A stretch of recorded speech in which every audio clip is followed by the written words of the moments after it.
नमस्कार, मैं हूं आपके साथ ममता सिंह और आप देख रहे हैं चर्चा आज की न्यूज चैनल। देश दुनिया की तमाम खबरें देखिए सच्चे और तीखे तेवरों के साथ। वक्त हो गया एक छोटे से ब्रेक का। ब्रेक के बाद फिर से हाजिर होंगे ऐसी तमाम बड़ी खबरों के साथ। तब तक के लिए नमस्कार। पीएम मोदी के नेतृत्व में बन रही वर्ल्ड क्लास डिफेंस फोर्स सितंबर में 16 नई दिल्ली। प्रधानमंत्री नरेंद्र मोदी के नेतृत्व में और मार्गदर्शन में 2047 तक विकसित भारत के संकल्प को पूरा करने के लिए न केवल तमाम योजनाएं चलाई जा रही हैं, बल्कि गरीब, महिला, युवा और किसान कल्याण के लिए तमाम प्रयास किए जा रहे हैं। प्रधानमंत्री नरेंद्र मोदी के नेतृत्व में भारत ने रक्षा क्षेत्र में स्वदेशी उत्पादन को प्रोत्साहन देने के साथ साथ रक्षा निर्यात को भी बढ़ावा दिया है। ऑपरेशन सिंदूर के दौरान भारत की वायु रक्षा प्रणाली, आकाश और S-400 ने पाकिस्तान मिसाइलों और ड्रोन के हमलों को नाकाम किया है।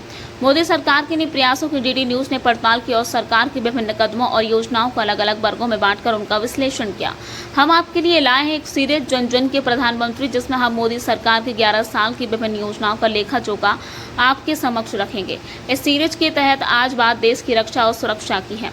2014 में प्रधानमंत्री मोदी के देश की वागडोर संभालते ही शुरू हुआ भारतीय सेना के आधुनिकीकरण के साथ आत्मनिर्भर बनने का जोशीला सफर। इसके पीछे था मोदी का राष्ट्रीय सुरक्षा को केंद्र में रखकर भारत को एक वर्ल्ड क्लास डिफेंस फोर्स प्रदान करने का विजन, जिसका सबूत है ऑपरेशन सिंदूर की सफलता, जिसने पाकिस्तान को घुटने टेकने पर मजबूर कर दिया।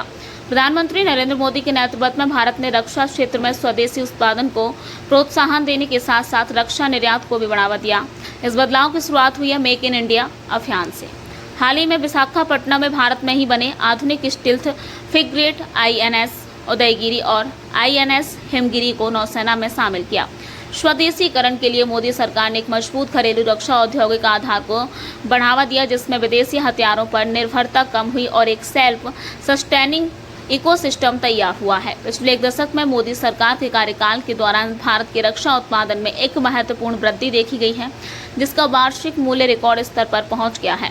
सरकार का लक्ष्य 2029 तक 3 लाख करोड़ का उत्पादन कारोबार हासिल करना है। कई प्रमुख प्लेटफॉर्म और प्रणालियों को अब भारत में डिजाइन और निर्मित किया जा रहा है, जिसमें शामिल हैं INS Vikrant light combat aircraft, LCA तेजस लाइट कॉम्बैट हेलीकॉप्टर, LCH प्रचंड और ब्रह्मोस मिसाइल प्रणाली जैसे उत्कृष्ट उदाहरण आज देश के सामने मौजूद हैं।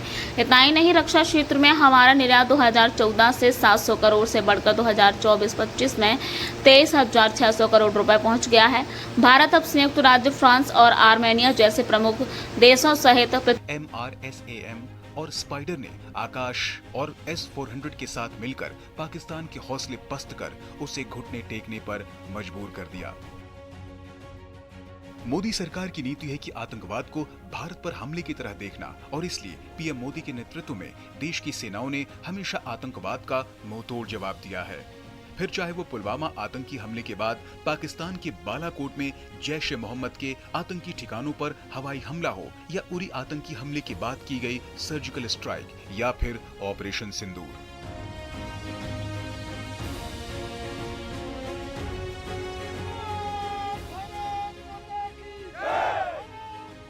दरअसल पीएम मोदी ने हमेशा फौज का सम्मान किया है। दिवाली का त्योहार भी प्रधानमंत्री मोदी को सुरक्षा बलों के साथ मनाना अच्छा लगता है।